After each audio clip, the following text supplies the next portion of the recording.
like in the bold room, we said, you know what, we had an appointment at 10:30 and it's 10:30, right? So let's get started. I don't want to waste any time.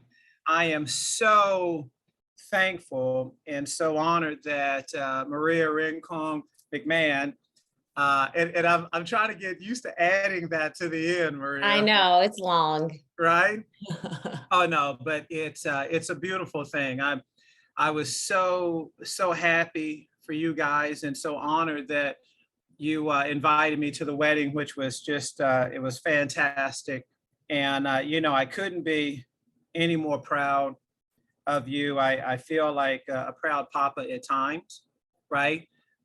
You'll see that I hashtag the cafe crew, which really yeah, again, it just takes me back to when this young lady started, and I feel like I was there in the beginning, and I was able to witness the growth.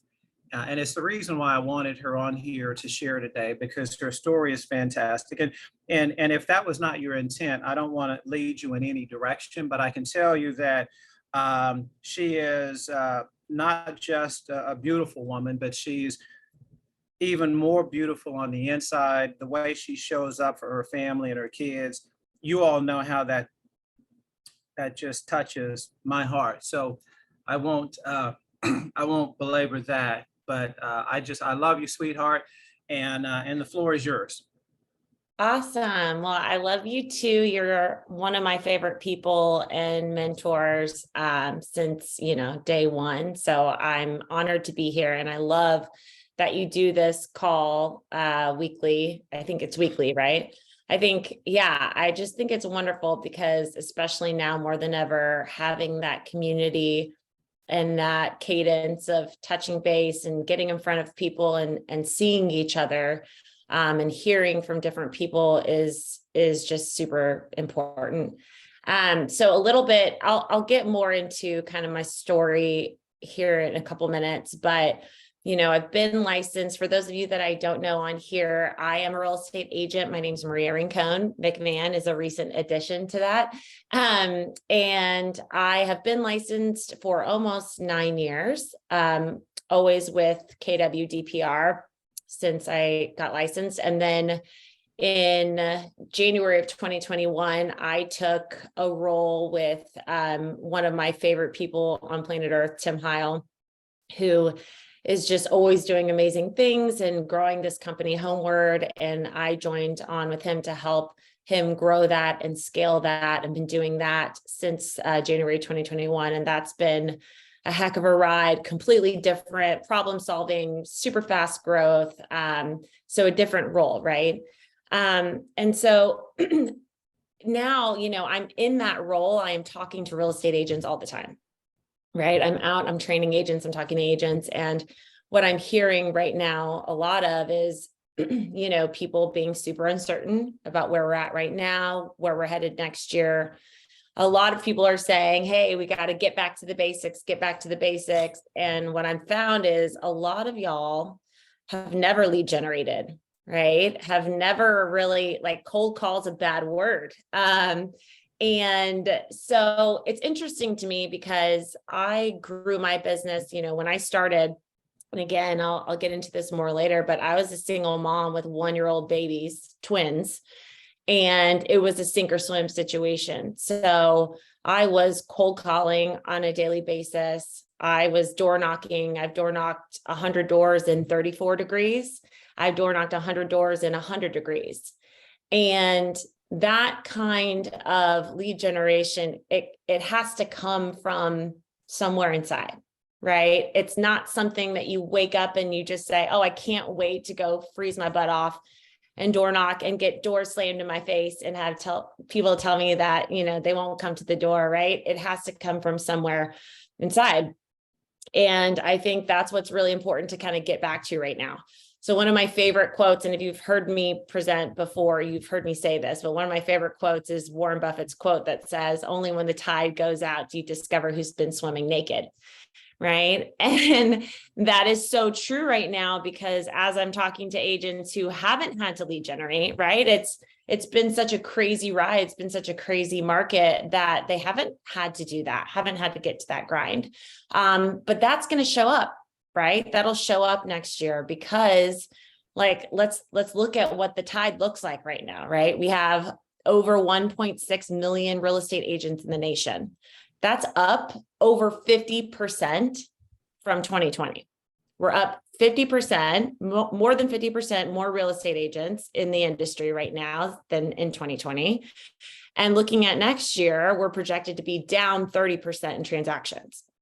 Okay, so I'm not a mathematician, but 50% more agents, 30% less transactions, that looks like a tough year, right? And so, I know that this call is rise and grind, but like just a show of hands, like who's already tired? Y'all are liars. Y'all are all lying. Okay. Like I'm tired just thinking about that, right? We're hearing, hey, you got to work 30% harder. We have to double down on our lead gen. And like, y'all, it's already tough for us. Look at what we've been through. We've been through in the past couple of years, a global pandemic, our country totally polarized, right? We have school shootings, we have climate change, we have all these things that are so emotionally draining and taxing. And then let's talk about the real estate whiplash we've experienced. Okay, we went from insane market, you had to be speed to lead. Buyers have zero loyalty. If you can't show them at 9 p.m. on a Sunday night, you're out, they're going with somebody else. Sellers, 33% of sellers in Texas sold their homes to an institution, right? They're not even calling us. And then we went from that crazy market to all of a sudden, now it's like crickets, right? We have sellers being like, what's going on with my house? We're having to do listing management. We have more canceled contracts than we've seen before. I have a closing on Friday. I had to sell that house 4 times. So raise your hand here if you love to work 4 times as hard for the same amount of money. Anyone? Right. So, if you're tired, I get it. It makes sense. We've been through a lot. And what it's going to take to attack this market and to not be complacent and just take what we're going to get. I've heard a lot of people say we're going to batten down the hatches, right? Redfin, they let go, they quit their iBuyer business. They laid off people, and basically their CEO, who's great, their CEO is awesome. And in his guidance, in his earnings call, he said, like, we're batting down the hatches. We're going to ride this storm out. And I think as real estate agents, it's really easy for us to say, okay, we're going to do that too. But we really can't do that, right? A lot of us have to dig deep and figure out what it is that's going to make us want to get up and rise and grind. That's going to make us want to still work that hard and achieve goals, right? And I think a lot of that comes from not just motivation, but also from fear of failure. So I had a huge aha. Recently, I did a business planning clinic. I brought in Julie Youngblood, who's one of my favorite people on planet Earth. She is a top 25 admin coach. She's a real estate, just amazing coach and trainer, has a huge business, and is just a phenomenal human. And, we've all done business planning clinics, right? We all know the drill. We do a 1-3-5 or a GPS. You have your goals, you have your priorities and the strategies you're going to get there. And it's really, really helpful, but it's all motivation based. Okay. And what she has you do in this business planning clinic is do a plan to win, right? That's your GPS or your 1-3-5. And then she has you create a plan to fail.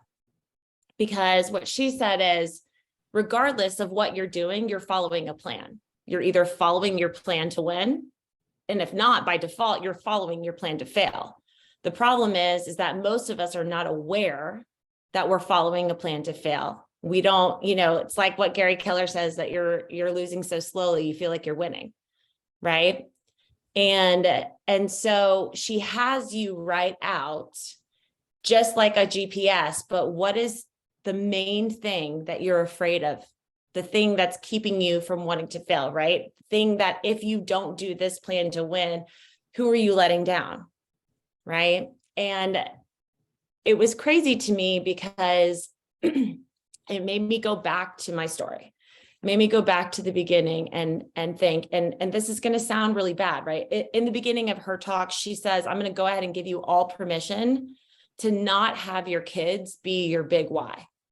Because everybody thinks that your kids have to be your big why. We're always doing it for our kids. Well, that's a lot of pressure to put on your kids, right? Because if you're failing them, it's maybe they're not enough, right?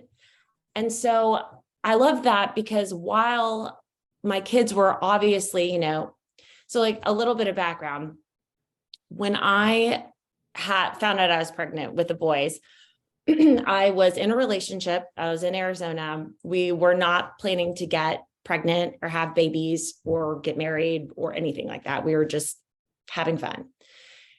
And, when we found out, like, my lifestyle was a completely different lifestyle. I look back at that person that I was in 2012 and I can't even recognize her. I was in legal trouble. I was a hot mess. And when I decided, hey, I'm going to change my life around, I made that choice from the time that I found out that I was pregnant, and he didn't, their biological dad. Right. And so we tried to stick it out. We had the babies in Arizona, found out very quickly that he was not going to be the partner I needed, and I needed to be home. I needed to be close to home. I grew up here in Dallas. I was in Arizona. I had been at college there. And so we moved here when the babies were 5 months old, and things went from bad to worse pretty quickly. I wasn't working because we had decided I was going to stay home with the kids, and very quickly, I depleted all of my savings. I had ran my credit into the ground. I had to sell my car. So I had no car. I had a 430 credit score. I had no money. And I had these 2 babies in a very toxic and, frankly, super abusive environment. And so I knew I had to get out. I knew I had to get out somewhere. And my plan was I was going to get my real estate license, which, by the way, did not realize it was 100% commission. So if I had, I probably wouldn't be here today. I think that was just the craziest thing in the world. But yeah, so I decided, hey, let me make this nest egg, right? But things got so bad, I couldn't wait to get licensed. I had to get out. I had to call the police one night, get my babies, and go. And we moved in with my parents, who were in a 2-bedroom apartment at the time, right? It was I felt like a burden. Obviously, they were like, please come live with us, and we'll make it right. They moved into a house right after that, amazing support system, super lucky for that. But I knew that I had to make it work, right? It was just me. I had nothing. And so that's why I plugged in. And when I'm thinking about this plan to win and plan to fail, I think about what is it that made me get up every day and made me go to the office, made me pick up the phone over and over and over. And it's not that I wanted to make 6 figures. That isn't what drove me, right? When it was really painful, when I was exhausted, when I was not sleeping at night, and I was so stressed out, it wasn't the money that got me there. And I had to really dig deep when I was doing this plan to fail and figure out what it was, right? And I realized, I just kept going back to this conversation with their biological dad. And it was Christmas time. I remember his nieces were there in the house. This is when we had moved to the Dallas area, but we were still living together. And we got into a fight about something, and he had said, I was like, I'm going to leave. And he's like, where are you going to go? You have no money. You have no job. You have no car. You're not going anywhere. And that's the conversation that drove me, right? I woke up every day and just thinking I can't prove him right. I have to prove him wrong.